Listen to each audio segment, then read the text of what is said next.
मान्यवर, अभी जब नेता सदन बोल रहे थे तो उन्होंने कहा कि ये जो संकट है, विपत्ति का काल है, इस काल में विपक्ष हमारा साथ नहीं दे रहा है। ये विपत्ति आ पड़ी है, आई हुई विपत्ति है, इसमें तो सबको साथ देना चाहिए।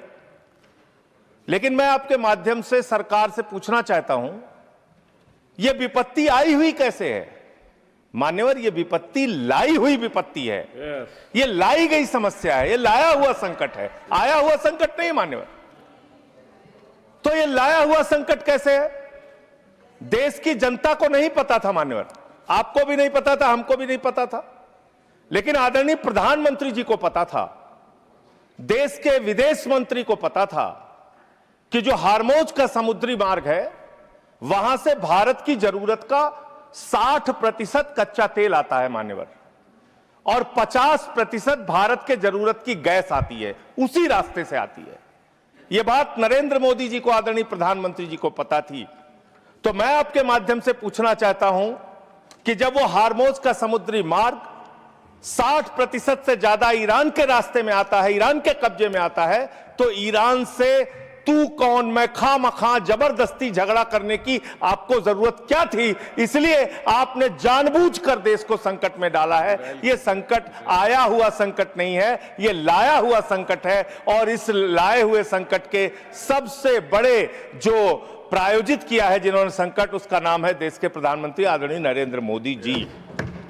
मान्यवर, यह बात देश की जनता को पता होनी चाहिए। दूसरी बात मान्यवर, आपका परंपरागत मित्र है ईरान, और खुद प्रधानमंत्री ने माना है।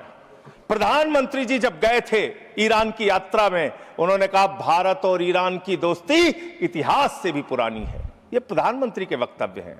उन्होंने खामेनेई जी को कुरान की पांडुलिपि भेंट की थी 7वीं शताब्दी की मान्यवर। उन्होंने चाबार पोर्ट का समझौता किया था, जिसका बखान प्रधानमंत्री ने खूब किया कि भारत का व्यापार बढ़ जाएगा, पाकिस्तान की अब हमें जरूरत नहीं पड़ेगी, अब हम अपना एक अलग रास्ता बना के और भारत के व्यापार को बढ़ाएंगे। और वहां पर सरकार ने सैकड़ों करोड़ रुपए चाबार पोर्ट पे वेस्ट किया। 2019 तक भारत को ईरान से सस्ता तेल मिलता था, रुपए में तेल मिलता था, गैस मिलती थी, हमारा मित्रतापूर्ण संबंध था उनसे। लेकिन भारत के प्रधानमंत्री खामेनेई की मौत पे खामोश रहते हैं। 160 स्कूली बच्चे मार दिए जाते हैं, खामोश रहते हैं। और इतना ही नहीं मान्यवर, ईरानी नौसेना को हमने अपने युद्धाभ्यास में बुलाया, और जब वो नौसेना का जहाज वापस जा रहा था, 100 नौसैनिक मार दिए गए ईरान के, अमेरिका के द्वारा। प्रधानमंत्री खामोश। हमारे मेहमान मारे गए, एक शोक संवेदना के शब्द हमने नहीं बोले। तो ये संकट भारत के ऊपर आपने लाया है, ये आया हुआ संकट नहीं है, मैं फिर से स्पष्ट करना चाहता हूं। दूसरी बात मान्यवर, दूसरी बात, आपने जो तेल और जो ऐसे समय में 60 रुपए घरेलू गैस का दाम और 115 रुपए कमर्शियल सिलेंडर का दाम आपने बढ़ाने का काम किया। तो पूरे देश में एक हाहाकार की स्थिति है। इसको नियंत्रित करने के लिए झूठ बोलने के बजाय सच्चाई को स्वीकार कीजिए। और आज जो कहा गया कि हार्मोज समुद्री मार्ग खुल गया है, गलत जानकारी सदन को नहीं देनी चाहिए। हार्मोज समुद्री मार्ग से मात्र 2 जहाज आपके आए हैं, 22 जहाज अभी भी आपके रुके हैं। मैं शुभकामनाएं देता हूं कि आप वार्ता करके उस समस्या का समाधान कराइए। अभी है मान्यवर समय है। मान्यवर, 2 मिनट में आपसे और लूंगा। मान्यवर, दूसरा विषय, मैं आपके माध्यम से सरकार से अनुरोध करना चाहता हूं। हमारी सेना बहादुरी से देश की सुरक्षा के लिए लड़ती है, और उसके साथ साथ सेंट्रल आर्म्ड पुलिस फोर्स के लोग, जो हमारे केंद्रीय सुरक्षा बल के लोग हैं, वो भी लड़ते हैं, वो भी देश के लिए अपनी कुर्बानी देते हैं।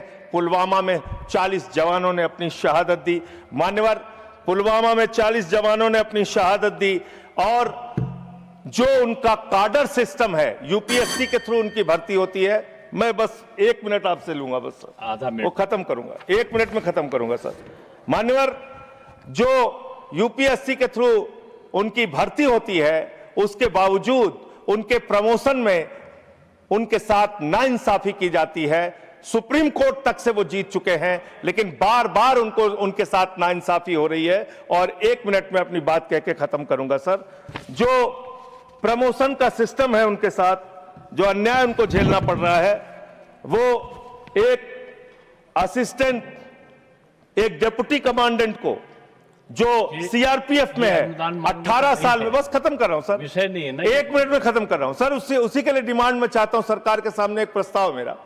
18 वर्षों में एक प्रमोशन मिलता है सीआरपीएफ के डिप्टी कमांडेंट को और असिस्टेंट कमांडेंट को 15 वर्ष में एक प्रमोशन मिलता है। यही हाल बीएसएफ का है। लेकिन जो आईपीएस बैच के अधिकारी हैं उनको 4-4 प्रमोशंस मिलते हैं। हमें आईपीएस के प्रमोशन से परेशानी नहीं है, लेकिन बीएसएफ में, सर खत्म कर रहा हूं सर, 30 सेकंड में खत्म कर रहा हूं सर, खत्म कर रहा हूं 30 सेकंड में। सर मेरा सिर्फ आपके माध्यम से सरकार से इतना अनुरोध है कि जो हमारे केंद्रीय सुरक्षा बल के जवान हैं, जो हमारी वो सेना है, उसका मनोबल कमजोर ना हो जवानों का, और उसमें आईपीएस को उनकी पोस्टों पे ना बैठाया जाए।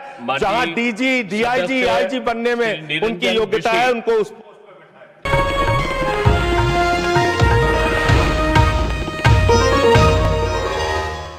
Copyright disclaimer under Section 107 of the Copyright Act 1976. Allowance is made for fair use for purposes such as criticism, comment, news reporting, scholarship, and research.